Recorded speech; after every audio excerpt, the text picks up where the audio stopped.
Hey, Dave with TRP Brakes here. Today we're going to show you how to change your disc brake pads. So first I want to touch base on safety. First, the brakes can get pretty hot, so when you do change your brake pads, make sure that your brake systems have properly cooled. Second, rotors can be sharp when moving, so keep your fingers away from any spinning rotors. To complete this task, you're going to need some rubber gloves, you're going to need a clean rag, your replacement pads, a 3mm Allen wrench, a piston spreader to retract the pistons. If you don't have one of these, you can use a plastic tire lever. And then last, some isopropyl alcohol available at your local grocery store. First step is going to be remove the wheel. Go ahead and undo your axle. Pull that guy out. Put this wheel to the side, the axle out here. Next, you're going to want to remove the pad retaining pin, clip, or O-ring. Put that aside. And go ahead and remove the pad retaining pin using your 3mm Allen wrench.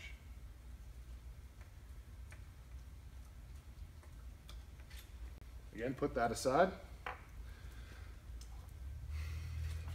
I like to use the back of the Allen wrench to push my pads out and just stick it through the top of the caliper, push the pads and the spring out. Save this spring for later. So now we're going to push the pistons back in the caliper. We're going to take our piston spreading tool and 2 at a time, because this is a 4-piston caliper, we're going to push those pistons back into their housings. Now if you have that TRP Spire mechanical brake, you're going to use a 3mm Allen to retract the pistons back. Now you'll notice the pistons are completely back in when they're flush with the caliper body. So now we're going to reinstall the new pads. Go ahead and get your pads ready with that pad spring we'd saved before. Go ahead and put them together with that spring and install them back in the caliper from the bottom. Make sure that everything's lined up nice and proper. Go ahead and get your pad retaining pin that we'd saved, and using that same 3mm Allen, we're going to go ahead and secure them back into the caliper.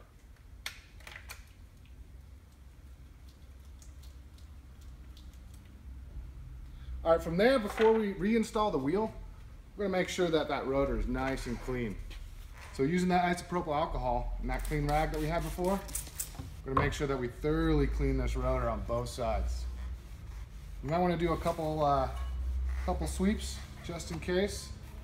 This one's pretty new, so we'll be all right. Go ahead and then reinstall the wheel onto the bike. I want to make sure you follow all the fork and hub manufacturers' recommendations when you do this. You may need to realign the caliper slightly. Another thing to do is pump your lever. When you do that, that's going to acclimate those pistons to that rotor. It's going to make up for when we push them back into the caliper, get them nice and centered. So now that we've got everything properly installed, we're going to touch a bit on safety and how to properly bed in your rotor. You might have a little bit of residual alcohol in that rotor, so we're going to need to burn that off and put this system through some heat cycles in order to get proper braking. If you don't do this, you will not have enough power. Best idea to do proper braking is to pedal up to 15 miles an hour and slow down to about 5. This will give some time for the system to cool off, and you're going to need to repeat this at least a dozen times, and it's best done one brake at a time. If your brakes aren't properly bedded in, you're going to notice an absence or lack of stopping power. So that's how you install disc brake pads on your TRP brakes. Thanks for watching.